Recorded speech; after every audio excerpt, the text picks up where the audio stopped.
100 বছরের নফল নামাজ, 100 বছরের নফল রোজা, আপনি এটার সওয়াব আপনার অ্যাকাউন্টে জুমার দিন মাত্র 4টা কাজ করার মাধ্যমে আপনি পেয়ে যাবেন। কোরআন হাদিসে বহু ফজিলতের কথাই বলা আছে।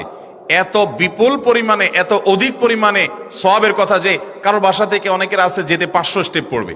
500 স্টেপ পড়লে কতটুকু হয়? সামান্য একটু জায়গা যেতে 500 কদম হয়ে যায়। অনেকের বাসা থেকে যেতে 500 কদম পড়ে 300 কদম হয়। তো সে এই 500 বছর নফল নামাজ, নফল রোজা, রাত ভর দিন ভর করার সওয়াব, কন্টিনিউয়াসলি করার সওয়াব মাত্র এই মসজিদে গেল আসলো, এই 4টা শর্ত পূরণ করে সেটা সওয়াবটা পেতে পারে। যদি সপ্তাহে 4 জমা হয় তাহলে 4 বার 500 করে যদি হলো 2000 বছর, এভাবে তার আমল আমাদের সওয়াবের পাহাড় সে জমা করতে পারে শুক্রবারের ছোট্ট আমলটার মাধ্যমে। 1 নম্বর গেছে বেশি বেশি দুরূদ পাঠ করা, 2 নম্বর হলো জুমার দিনে ফজর নামাজ জামাতের সাথে পুরুষরা পড়া, 3 নম্বর হলো সূরা কাহাফ পড়া, তেলাওয়াত করা, আর 4 নম্বর হলো এই 4 শর্ত পূরণ করে মসজিদে আগে আগে গিয়ে সুন্দর করে খুতবা শুনে চলে আসা।